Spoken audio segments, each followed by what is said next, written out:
ಅಣ್ಣನ ಅಪರಾಧ ಕ್ಷಮಿಸುವಂತೆ ನಾವಿಂದ ಎಷ್ಟೋ ಸಾರಿ ಬೇಡಿಕೊಳ್ಳುತ್ತೇವೆ. ಆದರೂ ಹಾಗಿದೆ, ಅದನ್ನು ಮರೆತು ಈಗ ನಿನ್ನ ದುಃಖಿಸಲು ಕಾರಣವೇನೆಂದು ನನ್ನೊಡೆ ತಿಳಿಸಬಾರದಿದೆಯೇ? ಹೇಳುವೆನು ಪ್ರಿಯ, ಆದರೆ ಅದರಿಂದ ಆಗುವ ಪ್ರಯೋಜನವಾಗಲಿ ಎಷ್ಟೇ ಆದರೂ ನೀನು ನಿನ್ನ ಅಣ್ಣನ ಆಜ್ಞಾಧಾರವೇ. ಅದು ಅಂದಿನ ಮಾತು. ಈಗ ನಾನು ಯಾರ ಆಜ್ಞಾಧಾರಕನಲ್ಲ. ಹಾಗಾದರೆ ಈ ದಿನ ಹಸ್ತಿನಾಥೆಯ ಮಂದಿರಕ್ಕೆ ದೇವಿ ದರ್ಶನಕ್ಕೆ ಹೋಗಿದ್ದೆ. ಅಲ್ಲಿಗೆ ದುರ್ಯೋಧನ ಪತ್ನಿ ಭಾನುಮತಿ ಹಾಗೆಯೂ ನನ್ನನ್ನು ನೋಡಿ ಪರಿಹಾಸ್ಯ ಮಾಡ್ತಾ ನಿನ್ನ ಪತಿಗಳು ಇದು ಗ್ರಾಮವನ್ನು ಬಿಡಲು ದೂತನನ್ನು ಕಳುಹಿಸಿದರು. ಇನ್ನೇನು ಸಂಧ್ಯೆ ಆಗೋದು. ಆಗಲಾದರೂ ಈ ನಿನ್ನ ಬಿಚ್ಚಿದ ಮುಡಿಯನ್ನು ಕಟ್ಟರೆ ತಾನೇ ನನ್ನನ್ನು ಕಂಡು ಪರಿಹಾಸ್ಯ ಮಾಡಿದಂತೆ.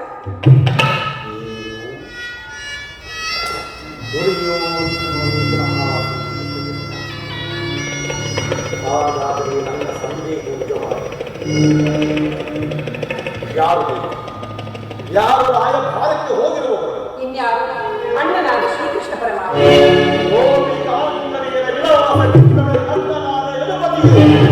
ಯೋಗವನ್ನು ಮರೆಯುವುದು ಸಹಜ. ಅರ್ಜುನನು ದ್ವಾರಕ್ಕಿಂದ ಹಿಂದಿರುಗಿದಾಗಲೇ ಹೀಗಾಗುವುದೆಂದು ಭಾವಿಸುತ್ತೇನೆ. ಅದರಲ್ಲಿ ಆ ಭಾನುಮತಿಗೆ ಏನೆಂದು ಉತ್ತರ ಕೊಟ್ಟೆ? ಪ್ರಶ್ನೆಗೆ ಸರಿಯಾದ ಉತ್ತರವನ್ನೇ ಕೊಟ್ಟಿರು. ಏನೆಂದು? ಭಾನು, ನಿನ್ನ ಕಟ್ಟಿದ ಮುಡಿಯನ್ನು ಬಿಚ್ಚಿಸುವವರೆಗೂ ನಂದಿ ಮುಡಿಯನ್ನು ಕಟ್ಟಲಾರದೆ.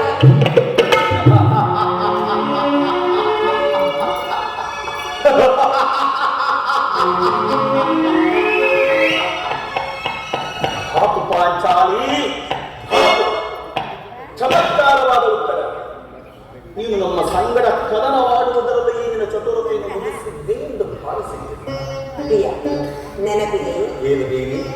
ಹಿಂದೊಂದು ದಿನ ಬಿಚ್ಚಿದ ಈ ನನ್ನ ಕೇಶರಾಶಿಯನ್ನು ಕಟ್ಟಿ ಪುರಪುರಾಂತಕ ಕಾಳರಾತ್ರಿಯನ್ನು ಸಂಬೋಧಿಸಿ ಮತ್ತು ಅಪೇಕ್ಷಿಸುವ ಪಾಂಚಾಲಿ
ನಾನು ಸುಮ್ಮನೆ ಇಚ್ಛಿಸಿ ಆದರೂ ಪ್ರಯೋಜನವೇನು?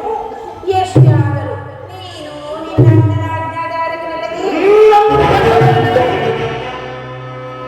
ಈಗ ನಾನು ಯಾರ ಆಜ್ಞಾಧಾರಕನಲ್ಲ. ಶಾಂತಿಯನ್ನು ಬಯಸುವವರು ಸಂಜೆ ಪ್ರಸನ್ನಾಗಿ ನಾವು ಯುದ್ಧವನ್ನು ನಮ್ಮ ಪರಾಯಣನಾದ ಯುಧಿಷ್ಠಿರನು ದುರ್ಯೋಧನನ ಅನಂತ ಅಪರಾಧ ಕ್ಷಮಿಸಬಹುದು. ಆದರೆ ನಾವು ಮಾತ್ರ ಕ್ಷಮಿಸುವುದಿಲ್ಲ.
ಕೋಪಕ್ಕೆ ದ್ರೌಪದಿಯೇ ಮೂಲ ಕಾರಣವೆಂದು ತೋರುವುದು. ಜಗತ್ತಿನ ಸುಖ ದುಃಖಗಳಿಗೆ ಸ್ತ್ರೀಯೇ ಮೂಲ ಕಾರಣವೆಂದು ಶ್ರೀಕೃಷ್ಣ ಪರಮಾತ್ಮನು ಹೇಳುತ್ತಿದ್ದನು. ಪಾರ್ಥ, ಕೌರವರನ್ನು ಯುದ್ಧ ಮಾಡುವುದಕ್ಕಿಂತ ಸಹೋದರನ ಕೋಪವನ್ನು ಶಮನ ಮಾಡುವುದೇ ನಮಗೆ ದುಸ್ಸಾಧ್ಯವಾಗಿರುವುದು. ಸಹೋದರ ಭೀಮಸೇನ, ನನ್ನಲ್ಲಿ ಕೋಪ ಬೇಕಮ್ಮ. ಪಾಂಚಾಲಿ, ಸಮಾಚಾರವೇನು? ಅಗ್ನಿಗೆ ಸಿಟ್ಟಾಗಿರುವುದು ಏಕೆ? ಈ ನನ್ನ ಬಿರುಗುಗಳು ನಿಮ್ಮ ಪ್ರಶ್ನೆಗೆ ಉತ್ತರಿಸುತ್ತಿಲ್ಲವೇನು? ಅಗ್ರಜ, ಸಮಯಕ್ಕೆ ಸರಿಯಾಗಿ ಬಂತು. ನನಗೆ ಯಾರಲ್ಲಿಯೂ ಕೋಪವಿಲ್ಲ. ಅರ್ಜುನನ ಸಮ್ಮುಖದಲ್ಲಿ ನಿನಗೊಂದು ಮಾತು ಕಳಿಸಬೇಕೆಂದು ಅದನ್ನು ನಿಮ್ಮಿಬ್ಬರ ಸಮ್ಮುಖದಲ್ಲಿ ಈಗಲೇ ಹೇಳಬೇಕು. ಈ ಸಂಧಿಯ ಸುದ್ದಿಯು ದೃಢವಾಗಿ ಕಾಣಬಹುದು. ಅದಕ್ಕೆ ಅರ್ಜುನನ್ನು ಅನುವಾದಿಸಬಹುದು. ನಕುಲ ಸಹದೇವರ ಸುಮ್ಮನಿರಬಹುದು. ಆದರೆ ಈ ದಾಸ್ಯ ವೃತ್ತಿಯನ್ನು ನಾವು ಪಾಂಡವರ ಕಳಂಕವೆಂದು ದರಿದ್ರ ಭಿಕ್ಷಕರಂತೆ ಕಂಡವರ ಮನೆಯ ಬಾಗಿಲು ಸಂಧಿಯಾಚನೆ ಮಾಡಲು ಪಾಂಡುರಾಜೇಂದ್ರನು ನಮ್ಮನ್ನು ಪುತ್ರರನ್ನಾಗಿ ಪಡೆಯಲಿಲ್ಲ. ಈ ಅಪಮಾನವು ನಿಮಗೆ ಸತ್ಯವಾಗಿರಬಹುದು. ಆದರೆ ಇನ್ನೊಂದು ಧೈರ್ಯ ನಾವು ಸಹಿಸತಕ್ಕವನಲ್ಲ. ಯುದ್ಧಕ್ಕಾಗಿ ಹಿಂದವತ್ತಿನಾಗಲಿ ಸಹಾಯವನ್ನಾಗಲಿ ನಾನು ಅಪೇಕ್ಷಿಸುವುದಿಲ್ಲ. ನಾವು ಮತ್ತು ಈ ನನ್ನ ಗದೆ ಇವೆರಡೇ ಗುರುಕುಲವನ್ನ ಸಂಪೂರ್ಣವಾಗಿ ನಾಶ ಮಾಡಬಲ್ಲರು. ನೀವು ನಿಶ್ಚಿತರಾಗಿ ಸನ್ನಿಯ ಪ್ರಸ್ತಾಪವನ್ನು ಮಾಡುತ್ತೀರಿ. ನನಗೆ ತೋರಿದ್ದನ್ನು ನಾನು ಮಾಡುವೆನು.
ನಿನ್ನ ಕೋಪವನ್ನು ಕಳೆಯುವ ಶಕ್ತಿ ನನ್ನಲ್ಲಿಲ್ಲ. ಶಾಂತನಾಗುತ್ತಮ್ಮ. ಅಗ್ರಜನು ನಮಗಿಂತಲೂ ಹಿರಿಯದು. ಆತನ ಇಷ್ಟಕ್ಕೆ ವಿರುದ್ಧವಾಗಿ ಯುದ್ಧವನ್ನು ಆಚರಿಸುವುದು ನಮಗೆ ಅನುಚಿತ. ಇದಕ್ಕೆ ಹೇಗೆ ಹೇಳಬೇಕು ಆಚಾರ್ಯ?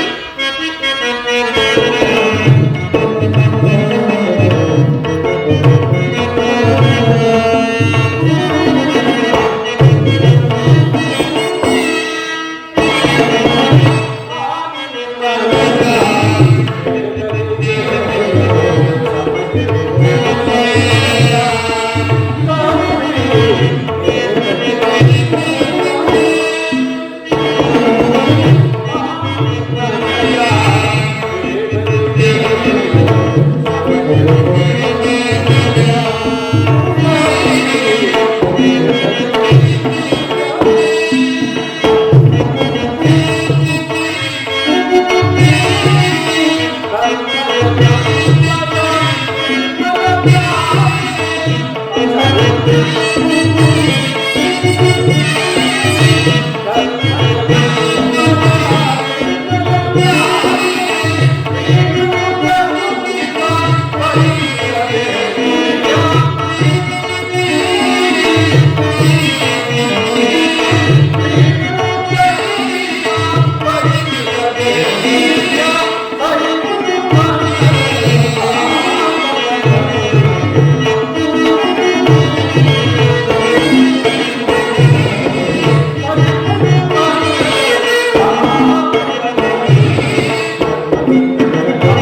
ಯುದ್ಧವು ಎಂತಹ ಘೋರ ಕರ್ಮವೆಂದು ನೀನಿನ್ನೂ ತಿಳಿದಿಲ್ಲ.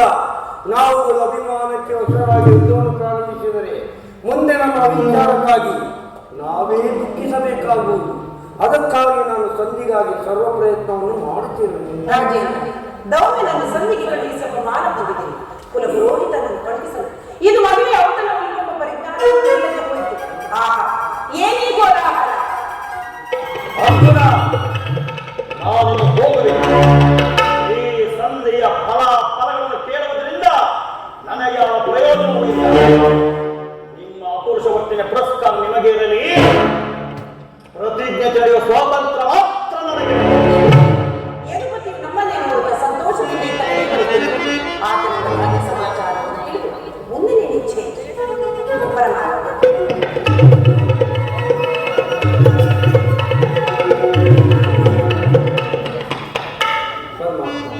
ಪಾಂಡುಪುತ್ರರ ಪ್ರಣಾಮಗಳನ್ನು ಸ್ವೀಕರಿಸು. ಪರಮಾತ್ಮ, ಹೋದ ಕಾರ್ಯವೇನಾಯಿತು? ಹೋದವರಾರು ಕೃಷ್ಣನಲ್ಲವೇ? ಅಂದರೆ ಎಲ್ಲವೂ ಸಮರ್ಪಕವಾಗಿ ನಡೆಯುತ್ತಿದ್ದರು. ಸಂಧಿಯ ವಿಚಾರವು ನಡೆಯಿತು. ಓಹೋ, ನಡೆಯುತ್ತದೆ. ಇಲ್ಲಿರುವುದು ನನಗೆ ಸಾಧ್ಯವಿಲ್ಲ. ಅವರ ಇಚ್ಛೆಯಿಂದ ಅವರು ನಡೆಯಲಿ. ನನಗೆ ತೋರಿದ್ದನ್ನು ನಾನು ಮಾಡಬೇಕು. ಮೊದಲು ಅಣ್ಣನ ಮಾತನ್ನು ಕೇಳಿ. ನಿಮ್ಮ ಅಣ್ಣನ ಮಾತು ಮುಗಿಯುವುದರಲ್ಲಿ ನನ್ನ ತಾಳ್ಮೆಯು ಮುಗಿದು ಹೋಗುವುದು. ಪರಮಾತ್ಮ, ರಾಜ್ಯಸಭೆಯಲ್ಲಿ ಏನು ನಡೆಯಿತು? ಎಲ್ಲವೂ ತಕ್ಕ ರೀತಿಯಲ್ಲಿ ನಾನು ನಿರೀಕ್ಷಿಸಿದಂತೆ ಯಾವನ್ನು ತಡೆಯಲಾರರು ಪಿಡಿಮತಿ. ಈ ನಿನ್ನ ಸಮಸ್ಯೆಯ ಮಾತುಗಳು ನನಗೆ ಬೇಡ. ಅಗ್ಗಜನ ಅಪೇಕ್ಷೆಯಂತೆ 5 ಗ್ರಾಮಗಳಿಗೆ ಸಂಧಿಯಾಯಿತೆ. ನಾನು ಹೋದದ್ದು ಅದಕ್ಕಾಗಿ ಅಲ್ಲವೇ ಭೀಮಸೇನ? ಈಗ ತಿಳಿಯಿತು ನಿನ್ನ ಅಭಿಮತ. ಅಜ್ಞಾತವಾಸ ನೆಪದಲ್ಲಿ ಅರ್ಜುನನು ಬಳೆಕೊಟ್ಟದ್ದು. ಈಗ ಸಂಧಿ ವಿಷಯದಲ್ಲಿ ನಮ್ಮೈವರಿಗೂ ಸಿರಿ ಉಳಿಸಲು ಅಪೇಕ್ಷಿಸುವೆಯ? ಯಾದವಾಗ್ರಣಿ ಪಾಂಡು ಪುತ್ರರ ಮೇಲೆ ಇಷ್ಟೊಂದು ಆಕ್ರೋಶ ಬೇಕೆ? ಭೀಮಸೇನ, ಇಷ್ಟೊಂದು ಅಸಹನೆ ಹೇಗೆ? ಸಾವಧಾನದಿಂದ ಎಲ್ಲವನ್ನೂ ಕೇಳು. ಇದು ನಿನಗೆ ಹೆಚ್ಚಿಗೆ ಸಂಬಂಧಿಸಿದ ವಿಚಾರವೆಂದು ನಾನು ಮೊದಲೇ ಹೇಳಿದೆ. ಸ್ವಾಭಿಮಾನ ಶೂನ್ಯವಾದ ಸಂಧಾನದೊಡನೆ ಈ ಭೀಮನಿಗೆಂತಹ ಸಂಬಂಧ ಇರುವುದು ಅತ್ಯಂತ ನಿಕಟವಾದ ಸಂಬಂಧ ಒಂದಿರುವುದು. ಕೃಷ್ಣ, ಮುಂದೇನಾಯಿತು? ಧರ್ಮನಂದನ, ರಾಜ್ಯಸಭೆಯಲ್ಲಿ ನಿಮ್ಮ ಸಂದೇಶವನ್ನು ತಿಳಿಯಿದ್ದೆನು. ಅದಕ್ಕೆ ಅವರೆಲ್ಲರೂ ಒಪ್ಪಿದರು. ಯಾರ್ಯಾರು ಒಪ್ಪಿದರಲ್ಲ? ಭೀಷ್ಮ, ದ್ರೋಣ ಮುಂತಾದವರು. ಆ ದುರ್ಯೋಧನ ಆತನೂ ಸಹ. ನನಗೆ ಕೆಲಸವಿಲ್ಲ. ಈ ದುರ್ವಾಕ್ಯವನ್ನು ಕೇಳಬೇಕೆಂಬುದೇ ನಿನ್ನ ಇಚ್ಛೆಯಾಗಿದೆ. ಅದನ್ನು ಸಾಧಿಸಿದೆ. ಸಾಧಿಸು ಸಹೋದರರೇ. ನಿಮ್ಮ ಅಪೌರುಷ ವರ್ತನೆಯ ಪುರಸ್ಕಾರದ ಫಲಗಳನ್ನು ಹೊಂದಿಸಿ. ಅದರಲ್ಲಿ ಈ ಭೀಮನು ಯಾವ ಭಾಗವನ್ನು ಜಾಗೃತಿ. ನೀನಿಂದ ನಾಶನಾಗಬೇಡದೀನಿ. ಈ ಭೀಮನು ಬದುಕಿದ್ದರೆ ನಿನ್ನ ಸೇಡನ್ನು ತೀರಿಸದ ನಿಲ್ಲಯ್ಯ, ನಿಜವಾಗಿಯೂ ನೀನು ಹಿಡಿಪಾಪತಿ. ನಿನಗಿಷ್ಟು ಕೋಪವಿಲ್ಲದಿದ್ದಲ್ಲಿ ಆ ರಕ್ಕಸೆಯನ್ನಾಡುವುದು ಹೇಗೆ ಸಾಧ್ಯ? ಮೊದಲು ನಿನ್ನ ಕೋಪವನ್ನು ಸ್ವಲ್ಪ ಸಮಾಧಾನ ತಂದುಕೊಂಡು ನನ್ನ ಮಾತನ್ನು ಪೂರ್ಣವಾಗಿ ಕೇಳು. ಕೃಷ್ಣ, ಸುಮ್ಮನೆ ನನ್ನನ್ನು ಕಾಡಬೇಡ. ಈ ಸಂಧಿಯ ಸುದ್ದಿಯು ನಿನಗೊಬ್ಬುವ ವಿಚಾರವೊಂದಿರುವುದು. ಆ ದುರ್ಯೋಧನನಿಗೊಂದು ಪ್ರಿಯವಾದ ಸಂದೇಶವನ್ನು ತಿಳಿಸಿದರು.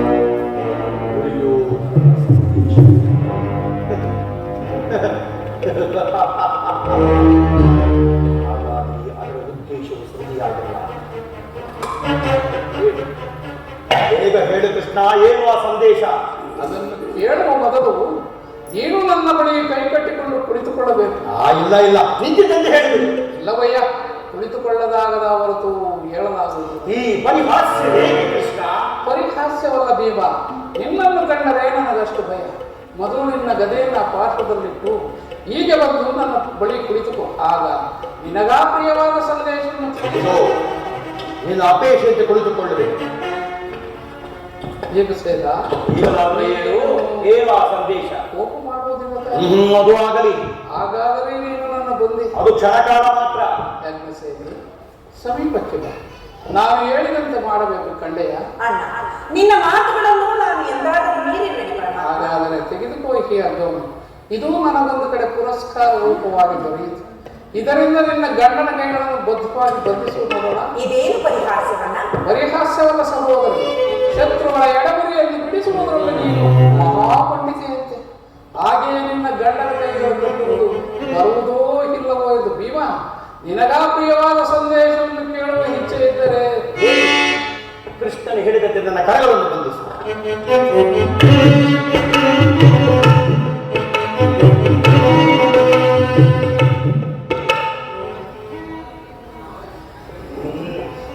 ಈಗ ನಿರ್ಭೀತ ಈಗ ಕೇಳಿ ಕಿರೀಟ ಧರ್ಮನಂದನ ಭಗ್ನಸೇನ ಭೀಮಸೇನ ಎಲ್ಲರೂ ನನ್ನ ಮಾತನ್ನು ಕೇಳಿ.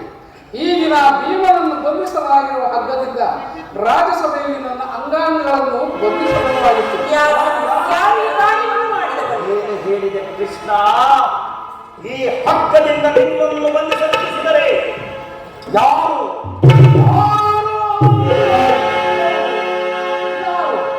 ದುರಾಭಿಮಾನಿಯಾದ ದುರ್ಯೋಧನ ಆಜ್ಞೆ ಮಾಡಿದ ದುರಾಚಾರಿಯಾದ ಆತನ ತಮ್ಮ ದುಶ್ಯಾಸನ ನಡಿ. ಇಂತಹ ಮಹತ್ ಕಾರ್ಯವು ಅವರಿಂದಲದೇ ಮತ್ತಾರಿಂದ ಸಾಧ್ಯ. ನನ್ನ ಕರೆಗಳನ್ನ ಈ ನೀಚ ಕೃತ್ಯದಿಂದ ದುರ್ಯೋಧನ ದುರಭಿಮಾನವು ಶಿಖರವನ್ನು ಮುಟ್ಟಿತು. ನಮ್ಮ ಪ್ರಿಯ ಬಂಧುವಾದ ಕೃಷ್ಣನನ್ನು ಪಾಂಡವರ ನಾಯ ಭಾರ್ಯವನ್ನು ಈ ರೀತಿಯ ಪ್ರಮಾಣಪಡಿಸಿದರೆ ಅಗ್ರಜ ಧನಂಜಯ, ಇದಕ್ಕೆ ನಿಮ್ಮ ಉತ್ತರ? ಅಷ್ಟು ಮಾತ್ರವಲ್ಲ, ಅವರು ನಿಮ್ಮ ಸಂದೇಶಕ್ಕೆ ಕೊಟ್ಟು ಉತ್ತರವನ್ನು ಕೇಳಿ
ಬೇಗ ಬಿಚ್ಚುದೇವಿ ನನ್ನ ಕರಗಳನ್ನ.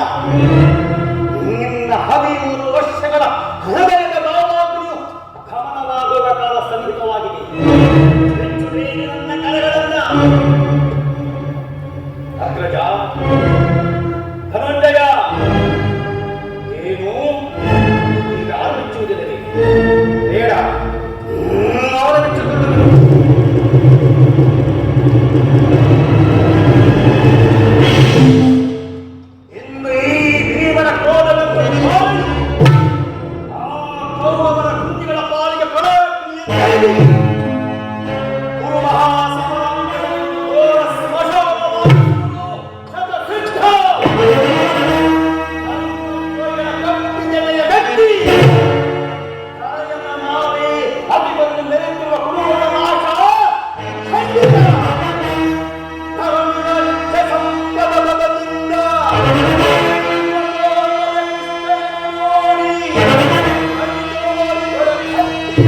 ರಾಜನ ಸಮ್ಮುಖದಲ್ಲಿ ಅಂದು ಪ್ರತಿಜ್ಞೆ ಮಾಡಿದ್ದೆನು.